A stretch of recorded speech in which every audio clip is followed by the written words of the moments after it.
Hello बच्चों, let's read this question. So this question says velocity of the electromagnetic wave in any medium. ठीक है, किसी medium पर. ठीक है, एक किसी मीडियम पर आपको क्या बताना है? इलेक्ट्रोमैग्नेटिक वेव की क्या बतानी है आपको? वेलोसिटी बतानी है. वेलोसिटी बतानी है. तो देखिए बच्चों, इस क्वेश्चन का की कॉन्सेप्ट आप क्या लिख लीजिए? The key concept of this question is आप इलेक्ट्रोमैग्नेटिक वेव लिख लीजिए. क्या लिख लीजिए? इलेक्ट्रोमैग्नेटिक वेव में आपकी जो वेलोसिटी होती है वो लिख सकते हैं. ठीक है, electromagnetic wave, this will be the key concept of this question.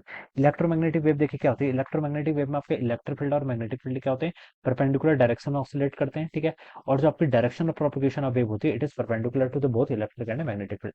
यानी कि electric field, magnetic field and direction of propagation of wave. मान लीजिए आपकी वी स्पीड से मूव कर रहा है. ठीक है, इलेक्ट्रिक फील्ड इस डायरेक्शन में है, मैग्नेटिक फील्ड आपका इस डायरेक्शन में आपका प्रोपगेट कर रहा है. ठीक है, ऐसे हम बता सकते हैं. वी क्या आपकी वेव की स्पीड. ठीक है, एयर में नहीं बोल रहा है, देखिए क्वेश्चन में किसी मीडियम में बोल रखा है. ठीक है, मीडियम जिसका रिफ्रैक्टिव इंडेक्स मान लीजिए एन के इक्वल है. ठीक है, तो देखिए बच्चों, इसमें हम ये बता सकते हैं कि जो इलेक्ट्रिक फील्ड और मैग्नेटिक फील्ड के करस्पॉन्डिंग एनर्जी डेंसिटी होती है वो सेम रहती है. ठीक है, तो आप लिख सकते हैं बच्चों न्यू ई और न्यू बी के एक्स के इक्वल एनर्जी डेंसिटी है. ठीक है, और न्यू ई के आपकी energy density stored in electric field, और ये इसकी वैल्यू कितनी होती है आपकी?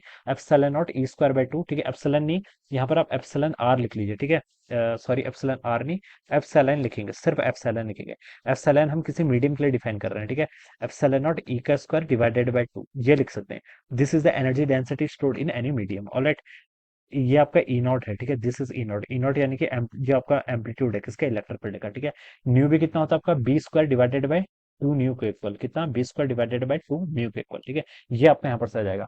तो बच्चों देखिए, आप यहाँ से 2 से आप 2 कैंसिल कर लीजिए. आपको एनर्जी स्टोर्ड कांस्टेंट होती है, ये तो आपको पता है, तो इन दोनों को आप यहाँ से इक्वेट कर लीजिए. ठीक है, अब ये इसको आप ई लिख लीजिए. सिंपली इसको आप क्या लिख लीजिए? ई लिख लीजिए. ओके, सिंपली आपका कितना हो जाएगा? ई के इक्वल हो जाएगा.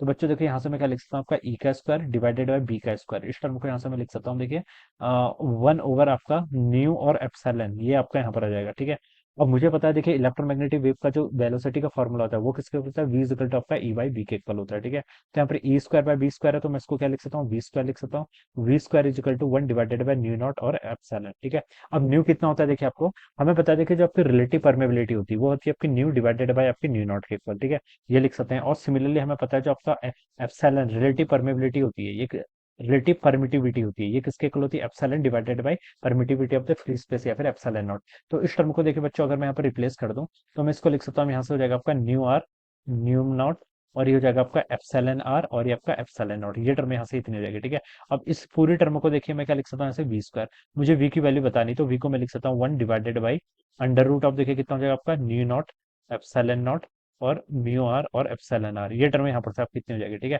और इस टर्म को अगर मैं ऊपर लेके चले जाऊंगा तो हो जाएगा nu naught epsilon naught mu R और एप्सिलॉन आर की पावर कितनी हो जाएगी यहाँ से आपकी? -1/2 के ऊपर.